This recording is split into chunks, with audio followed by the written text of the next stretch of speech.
하나님께서 오늘 우리에게 주시는 말씀은 요한복음 15장 26절에서 27절 말씀입니다. 제가 받들어 읽겠습니다.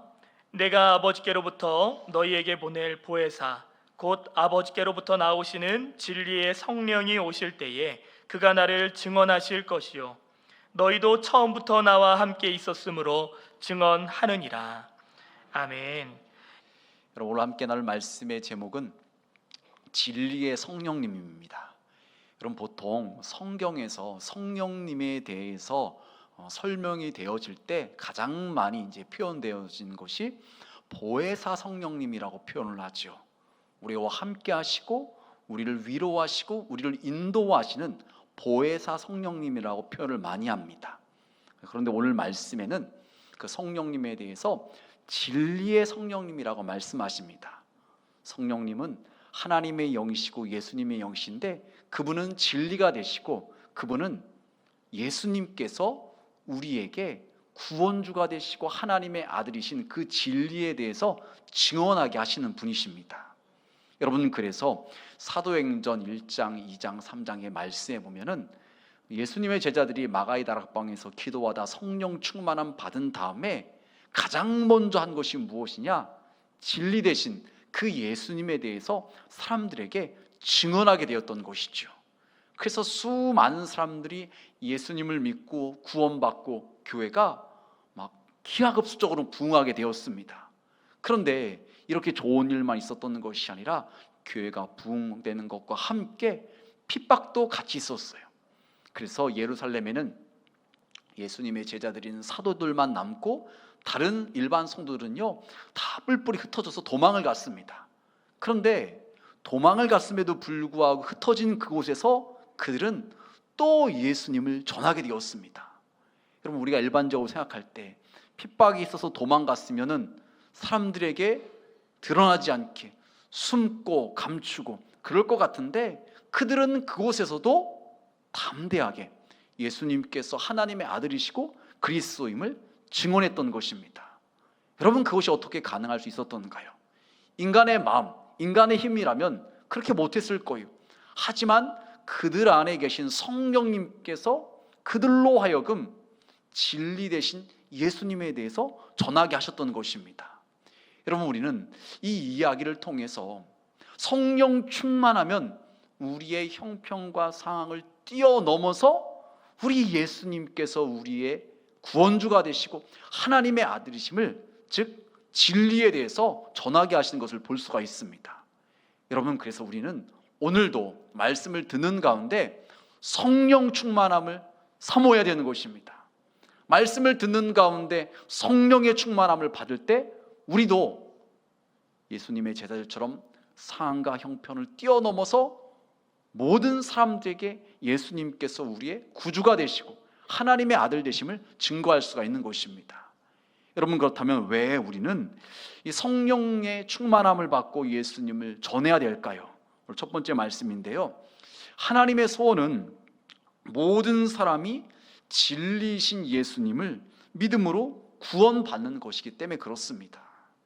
여러분, 예수님께서 승천하시기 전에 제자들에게 이런 말씀을 하셨습니다. 마가복음 16장 15절과 16절 말씀, 우리 다 같이 한 목소리로 봉독하시겠습니다. 또 이르시되 너희는 온 천하에 다니며 만민에게 복음을 전파하라. 믿고 세례를 받는 사람은 구원을 얻을 것이요 믿지 않는 사람은 정죄를 받으리라. 아멘. 여러분, 예수님께서 제자들에게 하시는 말씀이 예루살렘 사람들에게만, 유대인들에게만, 이스라엘 사람들에게만 복음을 전하라고 말씀하시는 것이 아니라 만민에게 복음을 전파하라고 말씀하십니다. 세상 모든 사람들에게 복음을 전파하라고 말씀하십니다. 여러분, 그러면은 여기서 말씀하고 있는 복음은 무엇인가요? 한자로 복된 소리, 복된 소식입니다. 여러분, 이 세상에서 복된 소식, 모든 사람에게 한 사람도 빠짐없이 다 복된 소식으로 전해줄 수 있는 것은 무엇일까요? 여러분, 사랑이라고 여러분 한번 생각해 보시길 바랍니다. 많은 사람들이 마음이 아프다고 그러고 힘들다고 그러고 속상하다고 그럽니다. 그 주된 이유가 무엇이냐면요, 사랑받지 못한다고 느끼기 때문에 그래요. 부모로부터 사랑받지 못했다고 생각해요. 또 남편으로부터, 아내로부터 사랑받지 못했다고 느껴요. 또 주변 사람들부터 내가 사랑받지 못한다고 느껴요. 그러면은 그때부터 마음이 허전하고 마음이 괴롭고 속상하고 아픈 것입니다. 그런데 누군가가 나를 너무도 사랑해 준다는 것이 깨달아질 때, 믿어질 때 우리는 내 삶의 형편과 상황을 뛰어넘어서 기뻐하고 즐겁고 행복하게 지낼 수가 있는 것이죠. 여러분, 그런데 하나님께서 우리를 만드시고 전능하신 그분께서 우리를 사랑하신다고 말씀을 하시는 것입니다. 여러분, 이것이 복음인 것이죠. 그래서 하나님께서는 우리 사람들이 죄짓고 하나님과 멀어져 살다가 지옥 가는 것을 원치 않으셔서 하나밖에 없는 독생자 예수님을 이 땅에 보내주셨습니다. 그리고 죄가 없으신 그분께서 우리의 모든 죄를 대신 담당하시고 십자가에 못 박혀 돌아가셔서 우리의 모든 죄를 사해 주셨습니다.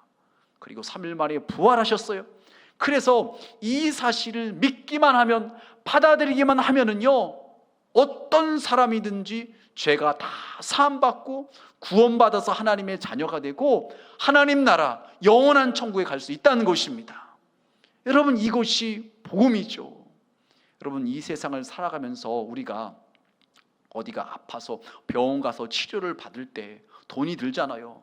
중한 병일수록, 큰 수술을 받을수록 돈이 많이 들어갑니다. 여러분, 그런데 영원한 생명을 얻기 위해서 만약 돈이 필요하다면 얼마나 많은 돈을 줘야 될까요? 이 세상 어떤 금은 보아 가지고도 그것을 갖다가 얻을 수는 없을 것입니다. 그런데 예수님께서 우리를 위해서 대신 십자가에 못 박혀 돌아가셨고 부활하셨다는 그 사실을 믿기만 하면, 인정하고 받아들이기만 하면 저와 여러분의 죄가 다 사함받고 구원받아서 지옥 가지 않고 영원한 천국, 하나님 나라에 갈 수 있다는 것입니다. 여러분, 이것이 우리에게 세상 무엇과도 바꿀 수 없는 가장 복된 소식인 것이죠. 여러분, 그래서 우리 예수님께서는 승천하시기 전에 제자들에게 이 복음을 만민에게, 세상 모든 사람들에게 전하라고 말씀을 하십니다. 왜 그럴까요? 디모데전서 2장 4절 이렇게 말을 합니다. 하나님은 모든 사람이 구원을 받으며 진리를 아는 데 이르기를 원하시느니라. 여러분, 우리 하나님께서는요, 저와 여러분만이 아니라, 소수의 사람만이 아니라 모든 사람들이 예수님을 믿음으로 말미암아 구원받기를 원하신다는 것입니다. 여러분, 그래서 우리가 먼저 믿은 이 예수님에 대해서, 이 복음에 대해서 믿지 않는 사람들에게 전해줘야 되는 것입니다. 예수 믿으세요. 예수님이 하나님의 아들이십니다. 예수님이 우리의 구원자십니다. 그분을 믿을 때 우리의 죄가 사함받고 우리가 지옥 가지 않고 영원한 하나님 나라 천국 갈 수 있습니다. 이것을 우리가 전해줘야 된다는 것입니다. 여러분, 예수님에 관한 이야기는요, 꾸며낸 이야기가 아닙니다. 신화와 같은 이야기가 아닙니다. 역사적인 사실인 것입니다. 예수님에 대한 얘기는 변치 않는 진리인 것이죠. 여러분, 그래서 우리가 진리신 예수님을 전해줄 때 그 예수님을 사람들이 받아들이고 믿음으로 말미암아 구원받아서 하나님의 그 소원함이 이루어질 수 있는 것입니다. 여러분, 그래서 예수님의 제자들이 예수님의 말씀대로 예루살렘을 떠나지 않고 함께 모여 기도하다가 성령을 받는데, 성경에 표현되기를 바람같이 불같이 각 사람에게 성령님이 임하셨다고 말씀을 합니다. 그러자 어떤 일이 일어나는가요? 여러분, 그 당시에 예루살렘에는요, 전 세계에 뿔뿔이 흩어졌던 유대인들의 절기를 지키러 모였습니다. 수많은 사람들이 몰려들었을 때입니다. 그런데 그들은요, 이 나라에서도 왔고 저 나라에서도 왔기 때문에 수많은 나라의 언어를 사용하고 있었습니다. 오늘날로 말하면 영어 쓰는 사람, 일본어 쓰는 사람, 중국말 쓰는 사람, 러시아어 쓰는 사람, 이렇게 각양각색의 말을 쓰는 사람들이 모여 있었는데, 제자들이 함께 기도하다가 성령이 충만을 받으니까 전혀 그들이 그동안 몰랐던, 알지 못하는 그들 나라 말로 복음을 증거하게 되었다는 것입니다. 그래서 그들에게 예수님을 알게 하고 예수님을 믿음으로 말미암아 그들 가운데 구원받는 은혜가 있게 되었다는 것입니다. 여러분, 우리가 먼저 믿은 자로서 성령의 충만함을 받아서 복음을 전해줄 때 복음을 받아들이는 사람들 가운데 어떤 일이 일어날까요? 여러분, 요한복음 8장 32절은 이렇게 말을 해요. 진리를 알지니 진리가 너희를 자유롭게 하리라. 여러분, 여기서 말하고 있는 진리는요, 예수님을 말하고 있죠. 예수님은 변치 않는 진리가 되십니다. 예수님은 말씀이 육신이 되어 이 땅에 오신 분입니다. 그 진리 되신 예수님을 알아야 된다는 거죠. 그럼 여기서 안다는 것은 단순히 공부를 해서 아는, 들어서 아는 지식적인 알미 아니라 인격적인 체험, 만남을 말하고 있는 것입니다. 예수님은 우리가 만날 때, 체험할 때 그분으로 인해서 어떤 일이 일어났냐? 지금 말씀해 보니까 진리를 알지니 진리가 너희를 자유케 하리라. 우리가 자유케 된다는 것이에요. 여러분, 자유케 된다는 것은 그 전에 어떤 상태에 있다는 것입니까? 구속되어 있다는 거죠. 억압되어 있다는 것입니다. 그러면은 믿지 않는 자들이 무엇에 구속되어 있고 무엇에 억압되어 있는 것입니까? 바로 죄의 권세, 마귀의 사탄에게 붙들려 있다는 거예요. 눈에 보이지 않지만 마귀 사단은 우리 가운데 찾아와서 우리를 갖다가 억압합니다. 우리를 갖다가 마치 죄의 종로로 타는 사람처럼 살아가게 만들고 끌고 다니게 만듭니다. 그래서 나는 안 하려고 했는데, 나는 착하게 살려고 했는데, 말씀대로 살려고 했는데 또다시 무너지게 만들고, 또다시 죄짓게 만들고, 또다시 중독에 빠져들게 만들고, 해서는 안 되는 것을 또 하게 만드는 거. 이게 왜 그러느냐? 눈에 보이지 않지만 죄의 권세가 우리를 사로잡고 우리를 끌고 가기 때문에 그렇다는 것이죠. 여러분, 그런데 진리 되신 예수님을 알 때, 만날 때 그 진리 되신 예수님께서 우리를 그 죄의 권세에서 자유케 하신다는 것입니다. 그래서 그 죄의 권세에서 벗어나서 하나님 안에서 참된 자유와 평안함을 누리게 하신다는 거죠. 여러분, 그래서 어떤 분들이 그런 간증을 하시는 거 여러분 들어보시는 분 계실 거예요. 늘 담배를 피셨던 분, 늘 술을 마셨던 분, 끊고 싶은데 끊지 못했던 분, 심지어는 이건 뭐 흔한 예는 아니지만 마약 중독에 빠졌던 그런 분들 가운데도 예수님을 뜨겁게 만난 다음에 그 모든 것이 끊어졌음을 간증하는 분들이 있어요. 늘 담배 피는 분이었는데 냄새도 맡기 싫어졌다는 거예요. 하루도 빠짐없이 술 마셨던 분인데 술 냄새도 못 맡겠다는 것입니다. 구역질이 나고 막 토할 것 같고, 그래서 자연스럽게 모든 것이 끊어졌다고 얘기하는 분들이 있어요. 이게 어떻게 된 일입니까? 진리 되신 예수님께서 우리 가운데 거하심으로 말미암아 그 모든 악한 것으로부터 우리를 자유케 하시는 것입니다. 여러분, 그래서 저와 여러분이 이 진리 되신 예수님을 전해줘야 되는 것이죠. 여러분, 그런데 이런 일이 일어나지 못하도록 막아버리는 그런 존재가 있죠. 누군가요? 마귀 사단입니다. 마귀 사탄은요, 우리로 하여금 주님의 그 은혜를 누리지 못하도록, 자기의 그 억압하는 권세에서 벗어나지 못하게 하려고 우리에게 찾아와서 거짓말로 속삭이는 것입니다. 여러분, 진리의 반대가 무엇인가요? 거짓이죠. 근데 성경은 이 마귀가 거짓의 압이라고 이야기를 합니다. 우리 요한복음 8장 44절에 보면 이렇게 말을 해요. 너희는 너희 아비 마귀에게서 났으니 너희 아비의 욕심대로 너희고도 행하고자 하느니라. 그는 처음부터 살인한 자요, 진리가 구속이 없으므로 진리에 서지 못하고 거짓을 말할 때마다 제 것으로 말하나니 이는 그가 거짓말쟁이요 거짓의 아비가 되었습니다. 여러분, 마귀가 좋아하는 것은 거짓말인데 그 이유는 마귀가 거짓의 아비이기 때문에 그렇다는 것입니다. 그래서 우리에게 찾아와서 거짓말로 우리를 갖다가 속삭이고 하나님과 멀어지게 만들고 죄짓게 만드는 것, 그래서 우리의 영혼이 피폐하게 만들고 하나님과 멀어져서 결국 지옥 가게 만드는 것, 이것이 바로 마귀의 전략이고 마귀의 목표인 것입니다. 여러분, 그런데 우리 믿음의 성도들은 그 마귀의 유혹에 넘어가는 것이 아니라, 그래서 거짓말을 하는 그런 삶을 살아가는 것이 아니라, 입을 열 때 가장 우리가 중요하게 여기고 해야 되는 말이 바로 진리 되신 예수님이신 줄 여러분 믿으시길 바랍니다. 그럼 마가의 다락방에서 예수님의 제자들이 기도하다 성령 충만을 받자 무슨 얘기를 했는가요? 세상의 이런저런 이야기, 세상 돌아가는 그런 이야기를 한 것이 아니라 예수님에 대해서 이야기를 했다는 거죠. 예수님께서 하나님의 아들이십니다. 예수님께서 우리의 구원자 메시아 되십니다. 그 이야기를 했다는 것이죠. 여러분, 그래서 저와 여러분이 먼저 믿고 하나님의 사랑을 누리는 자로서 우리가 전해주고 이야기해야 될 분은 바로 예수님이신 것입니다. 여러분, 그럼 왜 우리는 꼭 예수님만을 사람들에게 이야기하고 전해줘야 될까요? 아니 4대 성인 가운데 또 훌륭하게 산 사람들, 우리 주변에 존경받는 만한 사람들, 그런 사람들 얘기하면 안 될까요? 여러분, 사도행전 4장 12절은 이렇게 말을 해요. 다른 이로서는 구원을 받을 수 없나니 천하 사람 중에 구원을 받을 만한 다른 이름을 우리에게 주신 일이 없음이라 하였더라. 그럼 성경은 분명히 말하고 있습니다. 다른 이로서는 구원을 받을 수 없다고.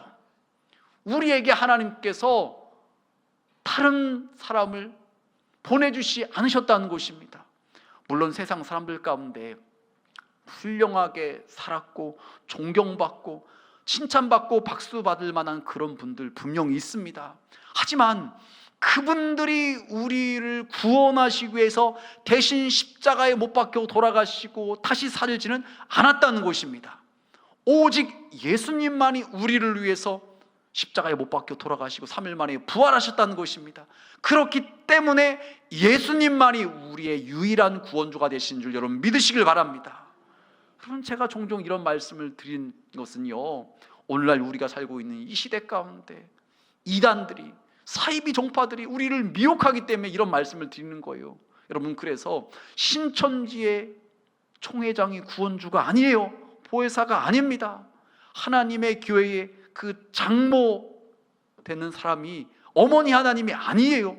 오직 예수님만이 우리의 유일한 구원주가 되신 줄 여러분 믿으시길 바랍니다. 그럼 믿지 않는 사람들 시각에서 볼 때는 이런 말씀을 드리면은 굉장히 독선적이다라고 말할 수가 있어요. 여러분, 그런데 그것은 오해이고요. 왜 예수님만이 구원주가 되시냐? 하나님께서 우리를 구원하시기 위해서 보내주신 분은 오직 예수님이기 때문에 그렇다는 것이에요.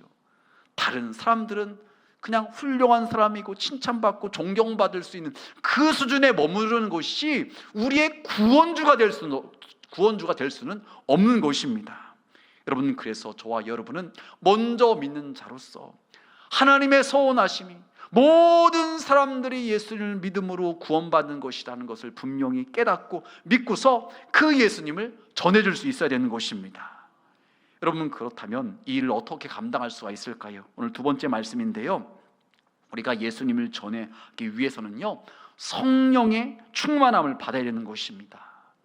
여러분, 마태복음 16장 16절에 보면 베드로가 이렇게 말을 해요. 시몬 베드로가 대답하여 이르되 주는 그리스도시요 살아계신 하나님의 아들이시니이다. 여러분, 이 이야기를 베드로가 했을 때 예수님부터 칭찬을 받습니다. 정말 잘 대답을 했다고 예수님부터 칭찬을 받았는데, 여러분, 이렇게 베드로가 예수님이 어떤 분이신지 분명하게 말했고 예수님부터 칭찬을 받았음에도 불구하고 얼마 지나지 않아서 예수님께 또 책망을 받습니다. 예수님께서 고난당하실 것을 이야기하자 안 돼요 예수님, 어떻게 예수님께서 그런 일을 당하십니까? 안 돼요. 그래서 예수님께서 하시는 말씀이 하나님의 일을 생각하지 않고 사람의 일만 생각한다고 합니다. 여러분, 베드로는 인간적인 정에 이끌려서 예수님께서 십자가 고난당하는 것을 원치 않으셨습니다. 여러분, 그러나 예수님께서 이 땅에 오신 목적이 무엇이었는가요? 우리의 죄를 다 사해 주심으로 말미암아 우리가 지옥 가지 않고 천국 가게 하시려고 이 땅에 오신 거죠. 그 일이 이루어지기 위해서는 안타깝지만 속상하지만 너무 마음이 아프지만 예수님께서 우리 죄를 다 짊어지시고 십자가에 달려 돌아가셔야지만, 그리고 3일 만에 부활하셔야지만 그 일이 이루어질 수가 있는 것입니다. 여러분, 그런데 베드로는 이 일을 지나고 난 후에 예수님에 대해서 그토록 분명한 고백을 해서 칭찬을 받았던 베드로이지만 예수님께서 고난당하실 그 상황이 처해오자 두려워서 예수님을 부인합니다. 제자들 다 뿔뿔이 흩어졌습니다. 여러분, 이것이 인간의 연약함이죠. 믿음이 좋을 때는 예수님에 대해서 사람들에게 전하지만 믿음이 좋을 때는요, 그러지 못하는 것이에요. 상황에 따라 환경에 따라 변하는 것이 우리의 모습이잖아요. 여러분, 그런데 항상 그런가요? 오늘 말씀에 나온 것처럼 진리의 성령께서 우리 가운데 임하시면, 성령의 충만함을 받으면요, 우리는 형편과 상황을 뛰어넘어서 예수님을 전하게 되는 거예요. 우리로 말한다면 가난할 수 있어요. 어디가 아플 수 있어요. 어떤 문제가 있을 수 있어요. 그러나 성령 충만함을 받으면 그 모든 것을 초월해서 뛰어넘어서 사람들에게 예수 믿으라고, 예수님이 하나님의 아들이시고 예수님이 구원주라고, 예수님을 믿으면 당신의 인생이 축복된 인생으로 바뀔 것이라고 그렇게 전할 수 있게 되는 것입니다. 여러분, 그래서 사도행전 1장 8절에 이렇게 말을 하고 있죠. 오직 성령이 너희에게 임하시면 너희가 권능을 받고 예루살렘과 온 유대와 사마리아 땅까지 이르러 내 증인이 되리라 하시니라. 증인이 되라, 증인이 되어야 한다, 그렇게 표현하지 않고요, 내 증인이 되리라, 될 것이다 라고 말씀을 하고 계시는 것입니다. 성령 충만함 받을 때 성령 하나님께서 우리로 하여금 진리이신 그 예수님에 대해서 자연스럽게 말하게 하신다는 것입니다. 여러분, 사도행전 말씀에 보면은 베드로가 성령 충만함 받은 이후에 180도 바뀌어졌던 모습을 보이죠. 그전에는 무서워서 숨어 있었습니다. 예수님 모른다고 3번이나 부인했습니다. 옥에도 같이 가고 죽는데도 같이 가겠다고 얘기했던 베드로였지만, 성령 충만함 받기 전에는 너무나 나약했던 그가 성령 충만함 받은 이후에는요, 죽음도 두려워하지 않고 당당하게 사람들 앞에서 예수님을 전하게 됩니다. 여러분, 스데반은 어땠는가요? 성령 충만함 받고서 복음을 전하다가 사람들에게 돌을 맞아 죽어가고 있습니다. 그런데도 그 상황 가운데서 하나님께 그들을 위해서 기도합니다. 하늘문이 열리고 천사가 함께 하는 것을 보게 됩니다. 얼굴이 천사같이 환하게 바뀌어지게 됩니다. 여러분, 빌립은 어땠는가요? 핍박이 있어서 다른 곳으로 피신했습니다. 도망갔습니다. 그럼에도 불구하고 그곳에서도 예수님을 전하는 사람이 바로 빌립이었죠. 여러분, 성령 충만함 받으면요, 우리가 어떠한 상황 가운데 있든지 어떤 어려움 가운데 있든지 그것이 문제가 되지 않고 그것을 뛰어넘어서 예수님께서 하나님의 아들이시고 우리의 구원자 되심을 증거하게 될 수가 있는 것입니다. 여러분, 물컵이 있어요. 컵에 물을 조금 부으면 안 넘치죠. 하지만 계속해서 부으면 넘쳐서 주변까지 적시게 됩니다. 여러분, 마찬가지로 우리가 성령 충만함을 받을 때 우리는 성령이 말하게 하심을 따라 다른 사람들에게 예수님을 전하게 될 수가 있는 것이죠. 여러분, 그래서 누가복음 24장 49절에서 예수님께서 이렇게 말씀을 하십니다. 우리 다 같이 한 목소리로 봉독하시겠습니다. 볼지어다 내가 내 아버지께서 약속하신 것을 너희에게 보내리니 너희는 위로부터 능력으로 입혀질 때까지 이 성에 머물라 하시니라. 아멘. 그럼 예수님께서는 제자들에게 위로부터 능력이 입혀질 때까지 이 성을 떠나지 말라고 말씀하십니다. 다시 말해 성령 충만함을 받아야 된다. 성령 충만함 받기 전까지 흩어지면 안 된다. 그렇게 말씀을 하시는 것입니다.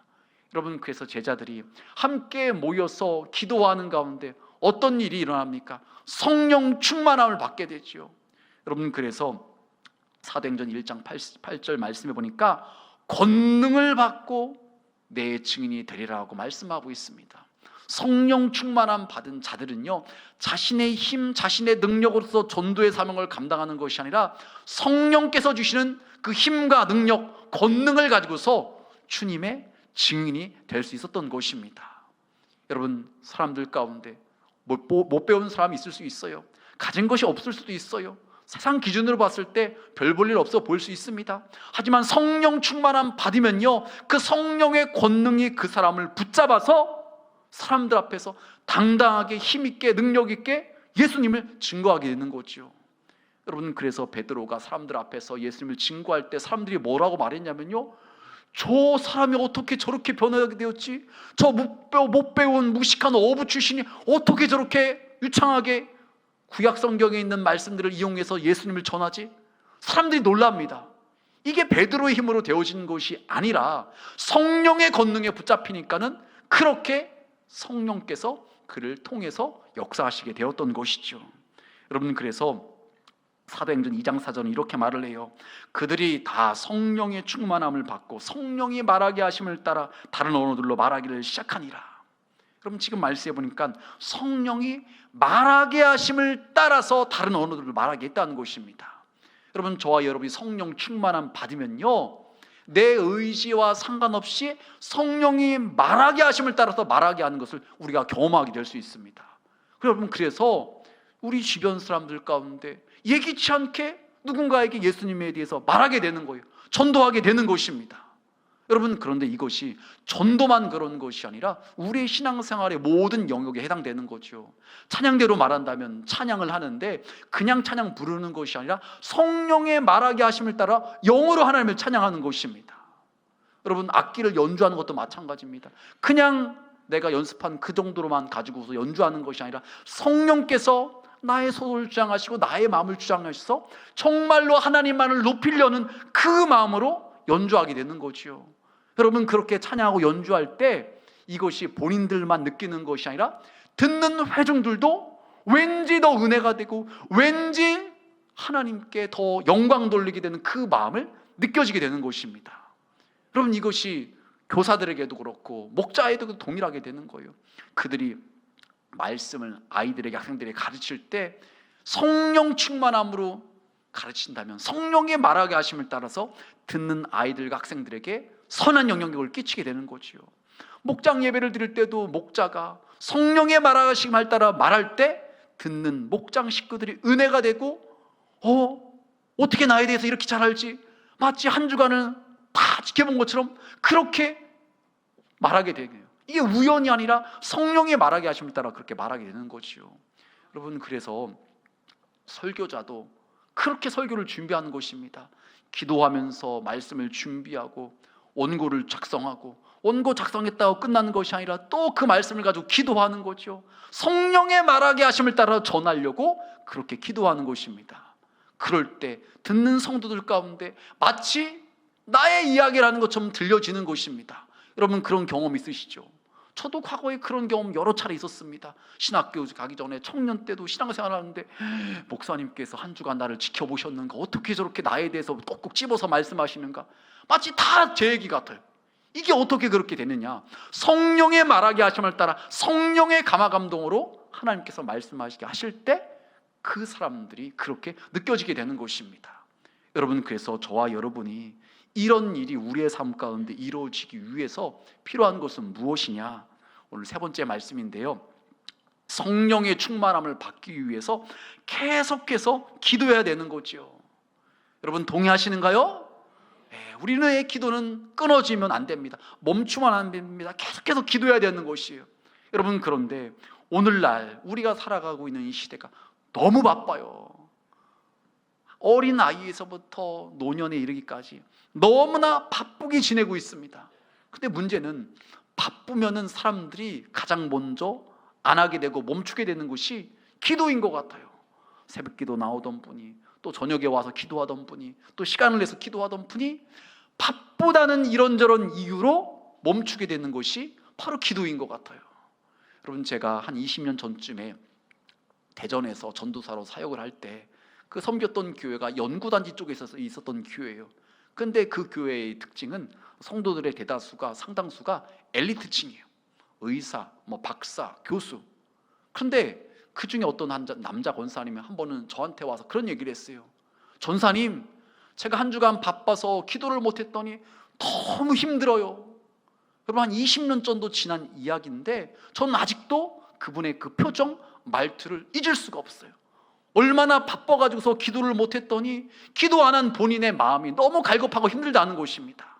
여러분, 우리의 기도가 멈추면 바로 이런 일이 벌어지는 거예요. 답답함을 느끼는 것입니다. 공허함을 느끼는 것입니다. 하나님과 멀어지는 것입니다. 여러분, 이런 상태에서 우리가 어떻게 복음을 전하고 다른 사람에게 예수님을 대해서 알리고 가르치의 사명을 감당할 수가 있겠습니까? 여러분, 그래서 성경 말씀에 보니까 제자들이 어떻게 했던가요? 사도행전 1장 13절 14절을 이렇게 말을 합니다. 말씀해 보니까 들어가 그들이 유하는 다락방으로 올라가니 다 거기 있어. 우리 14절은 다 같이 읽도록 하겠습니다. 여자들과 예수의 어머니 마리아와 예수의 아우들과 더불어 마음을 같이하여 오로지 기도에 힘쓰더라. 아멘. 오로지 기도에 힘썼다고 말하고 있습니다. 그렇게 마음을 같이하여 함께 간절히 기도하는 그들 가운데 바람같이 불같이 성령이 그들 가운데 임해서 그들이 성령의 권능을 힘입어서 그들도 모르는 다른 나라 말로 사람들에게 예수님을 전하게 되었다는 것입니다. 여러분, 그래서 성경에 기도와 관련된 말씀들을 보면은 이렇게 표현하고 있죠. 쉬지 말고 기도하라. 기도에 힘쓰라. 부르짖어 기도하라. 어떤 구절도요, 쉬엄쉬엄 기도해도 된다, 적당히 기도해도 된다, 이런 말이 없어요. 기도와 관련돼서는요, 더 강조해서 이야기하고 있는 것을 우리가 보게 되는 것이죠. 여러분, 그래서 저와 여러분이 다른 믿지 않는 자들에게 복음을 전하고 예수님을 믿게 하기 위해서는요, 내 힘으로 이것이 쉽지 않다는 것을 기억하고 인정하고서 우리는 성령의 권능을 힘입어서 그 사명을 감당하기 위해서 기도해야 되는 것입니다. 여러분, 우리 교회의 비전, 하나님을 기쁘시게 사람을 행복하게, 얼마나 멋집니까? 예수님의 제자가 되어 아산을 성취하고 하나님 나라를 확장하는 교회, 얼마나 멋져요. 그런데 여러분, 이것이 그냥 우리의 노력으로 우리의 결단으로 되어지는 것이 아니라는 것이에요. 저와 여러분이 기도하고 있을 때, 계속 기도하고 있을 때 성령 충만함을 받고 성령의 권능을 힘입어서 성령의 말하게 하심을 따라서 우리도 모르는 사이에 예수님을 전하게 되고 예수님을 갖다가 알리게 되는 것입니다. 그랬을 때 그 듣는 사람들이 왠지 믿고 싶은 마음이 동하게 되고 주님께로 돌아오게 되고 예수 믿고 구원받는 역사가 이루어지게 되는 것입니다. 여러분, 그런데 만약 우리가 기도하지 않고 그냥 내가 알고 있는 지식을 가지고서만 전달하려고 할 때 듣는 사람들 가운데 마음에 감동이 없어요.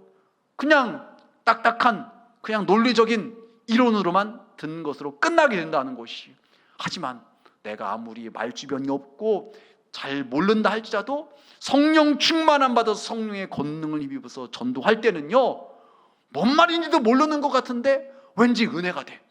왠지 예수 믿고 싶어져. 왠지 교회 가고 싶어져. 이런 역사가 어떻게 가능하게 되는 거냐? 성령께서 그렇게 하시는 것입니다. 여러분, 말씀을 정리하겠습니다. 오늘 말씀의 제목이 진리의 성령님입니다. 성령님인 진리의 영이 되어 주셔서 진리 대신 예수님을 전하게 하시는 거예요. 예수님께서 하나님의 아들이시고 예수님께서 그리스도 메시아인 것을 성령님은 전하게 하시는 것입니다. 그래서 우리가 그 예수님을 전해줄 때 어둠 가운데, 마귀 사단의 구속 가운데, 권세 가운데 눌려서 어찌할 바를 모르고 힘들고 답답하고 괴로운 인생을 살아가고 있는 그들이 주님을 통해서 예수님 안에서 자유함을 얻고 평안함을 누리고 참된 행복을 맛보며 살아갈 수가 있는 것이죠. 여러분, 그래서 우리는요, 이 일을 감당하기 위해서 계속해서 기도해야 되는 것입니다. 하나님께서 분명히 약속하셨습니다. 기도하는 자들에게 성령의 충만함을 받게 하신다고 말씀하셨습니다. 그래서 우리는요, 이 약속의 말씀을 붙들고서 기도하는 것입니다. 기도할 때 우리의 인생이 복된 인생으로 바뀌어지는 것입니다. 우리의 가정이 하나님의 은혜가 넘치는 가정으로 바뀌어질 수가 있는 것입니다. 여러분, 혹시라도 여러분의 가정 가운데 오랜 그 가정의 내력으로 인하여서 아픔이 있고 상처가 있고 누구한테 말할 수 없는 그런 어려움이 있는 분 계신가요? 괜찮아요. 앞으로 바뀌어질 수 있습니다. 나아질 수 있습니다. 이것이 어떻게 가능하게 되는 것입니까? 성령 하나님께서 우리 가운데 임재하실 때 우리를 바꿔주셔서, 우리의 남편이나 아내를 바꿔주셔서, 우리의 자녀들을 바꿔주셔서 축복된 인생이 얼마든지 될 수 있는 것인 줄 믿으시길 바랍니다. 여러분, 제가 그냥 허황된 이야기를 하는 것이 아니라 지금까지 제가 신앙생활을 해오면서 지금까지 여러 교회를 섬기면서 너무나 그런 일들을 많이 봤습니다. 정말로 어떻게 보면 세상적으로 불쌍하고 딱하고 별 볼 일 없어 보이는 그런 사람이나 가정일지라도 예수 믿음으로 인해서 그 가정이 축복된 가정으로 바뀌어지는 것을 저는 분명히 봤습니다. 그래서 여러분에게 자신 있게 말하는 것입니다. 계속해서 기도하시길 바랍니다. 기도하는 가운데 성령 충만함 받으면 성령께서 여러분에게 권능을 주실 것입니다. 그래서 여러분이 힘있고 능력있고 당당하게 살아가게 될 것이고, 여러분을 통해서 전해지는 예수로 말미암아 그 예수님을 믿는 사람들이, 받아들이는 사람들이 그 인생이 진리 안에서 자유함을 누리며 그들의 인생이 축복된 인생으로 바뀌어지게 될 것입니다. 바라긴 예배에 오신 우리 온천중앙의 모든 성도님들은요, 계속해서 기도하는 가운데 기도를 멈추지 않고 다시 깨어 기도하는 가운데 성령 충만함을 받아서 성령의 권능을 힘입어서 예수님을, 진리 되신 그 예수님을 전해줄 수 있는 우리 모두가 되시길 주님의 이름으로 축복합니다.